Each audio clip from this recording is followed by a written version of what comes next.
Isabi, nanaw na nakanatong buhang zeremgi, soydena kungdoy biro uko.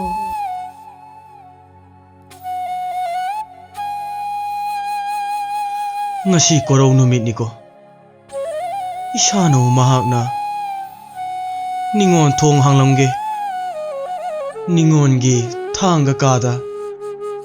Nungsiwari sanasi haikibado.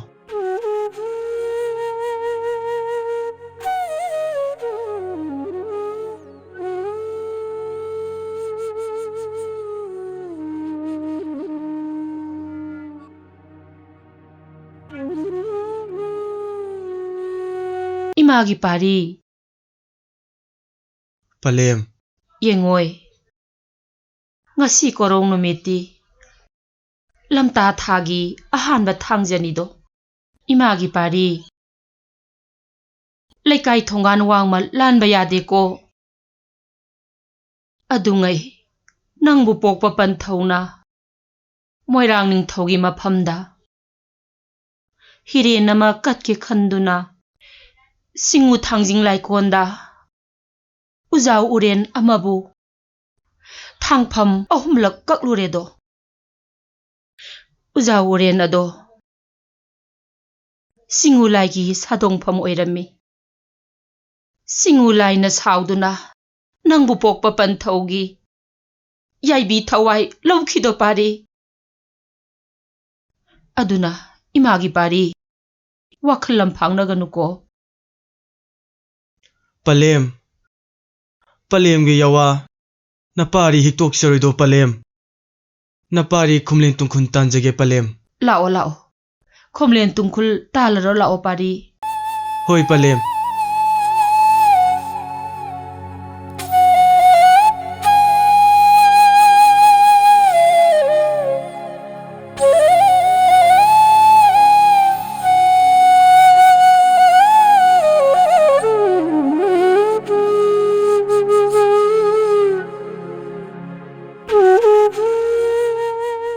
Isabi oiba mahakna hauzik phawba laktabadi kari tawba yaurabano khalubada mipaida.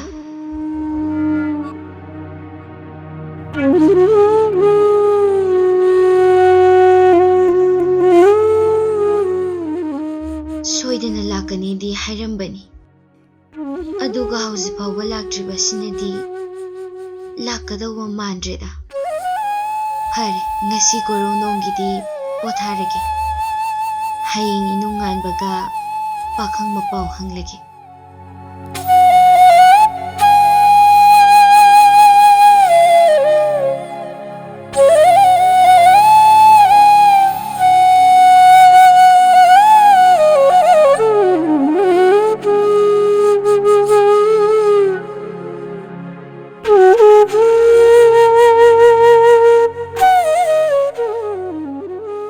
Imagi pari. Palem. Sese potharo se. Imana ne naksumi sai sakpige ko. Hoi palem.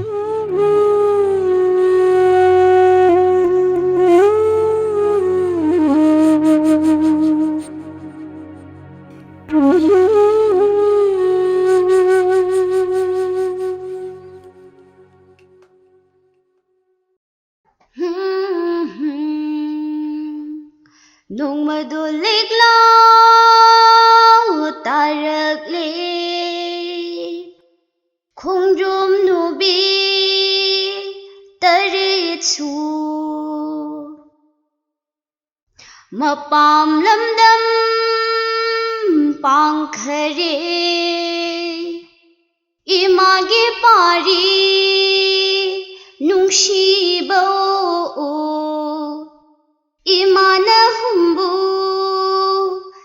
sumlage.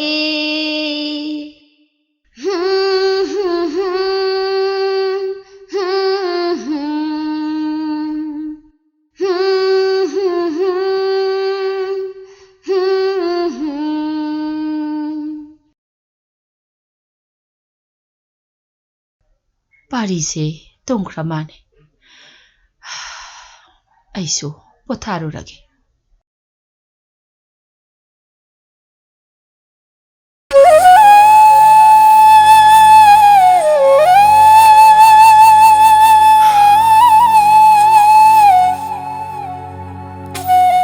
ꯏꯁꯥꯅ ꯃꯍꯥꯛꯅ ꯅꯤꯡꯉꯣꯜ ꯅꯥꯀꯊꯣꯡ ꯍꯥꯡꯂꯝꯒꯦ ꯍꯥꯏꯈꯤꯕ ꯀꯣꯔꯧꯗꯣ ꯉꯁꯤꯅꯤꯀꯣ ꯃꯁꯥꯕꯤ ꯑꯩꯕꯨ ꯂꯥꯛꯄ ꯉꯥꯏꯔꯝꯈꯤꯅꯤ ꯑꯃꯔꯣꯝꯗꯅ ꯄꯂꯦꯝ ꯃꯤꯃꯥꯒꯤ ꯌꯥꯊꯪ ꯐꯔꯦ ꯄꯂꯦꯝꯒꯤ ꯌꯥꯊꯪ ꯇꯨꯡꯏꯜꯂꯒꯦ ꯍꯌꯦꯡ ꯏꯅꯨꯡ ꯉꯥꯟꯕꯒ ꯏꯁꯥꯅꯧ ꯃꯥꯏꯀꯩ ꯄꯥꯡꯗꯨꯅ ꯏꯁꯥꯅꯧ ꯃꯥꯒꯤ ꯃꯄꯨꯛꯅꯤꯡ ꯊꯦꯝꯖꯤꯜꯂꯒꯦ ꯉꯁꯤꯒꯤꯗꯤ ꯈꯨꯝꯂꯦꯟ ꯇꯨꯡꯈꯨꯟ ꯇꯥꯜꯂꯒꯦꯗ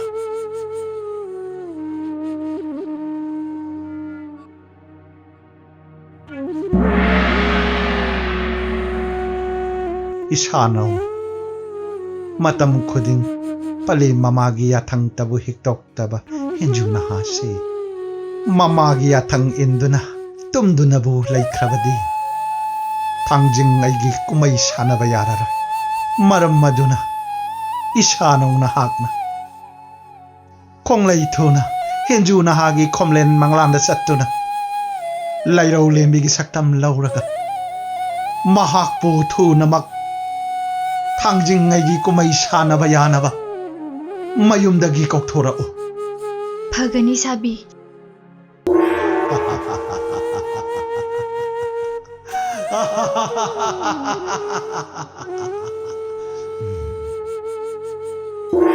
Isabi mungonu shiba thanglen manja pamuba nanaw laibag chawbina ningogi thanga kan pakhang nangbu wana ngaizeribase khangbidrabrani sabi ningol nakta khongdoi hul tambiraglone sabi Ish kari khumlen manglan chano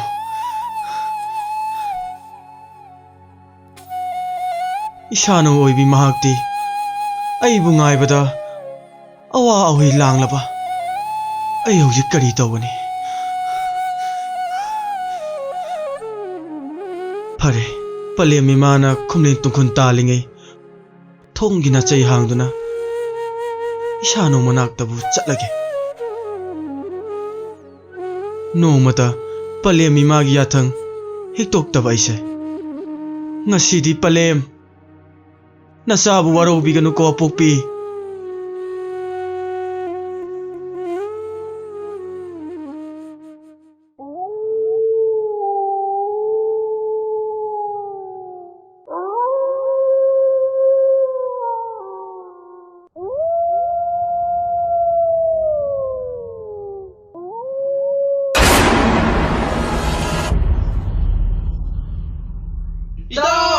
Itaw Henju! Kanano aibu kauriba kanano Kauribani! Aikoina namu kauribani! Mafam sila karigumba khara! Sinang silao! Yaranida aida thubamgi lakpane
Isano nang butabra Nasabi yabi thwaya se amuktari kallune Isano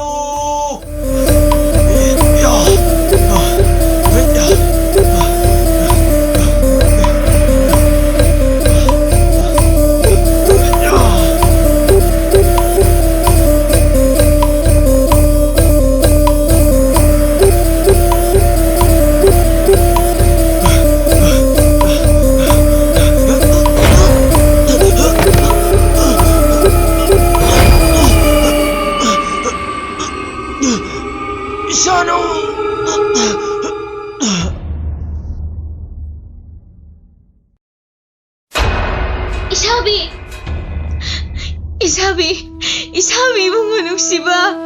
Nanaw na wanglen mi ko karadang tungkol dalam trabadi. Pamumuyay bitaway mangang Lord naman ko.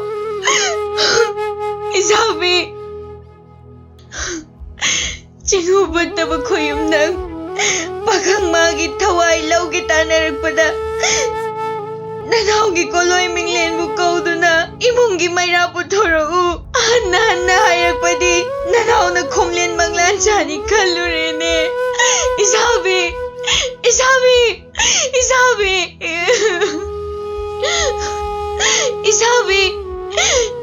agolose.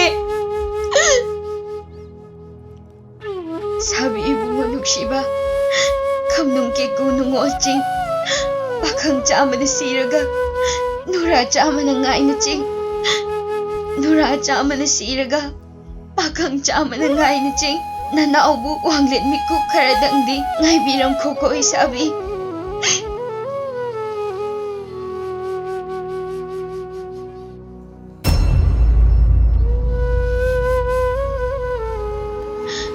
Sabi mo nung shiba nanauso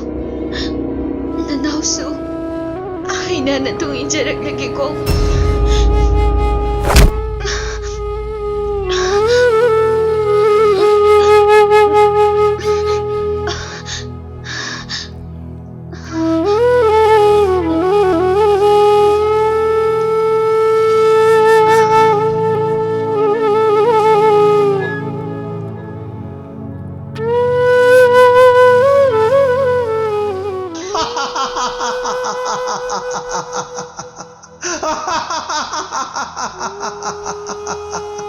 Kegil moirang laipakta thangjing ngai kumai sanaba loidrido.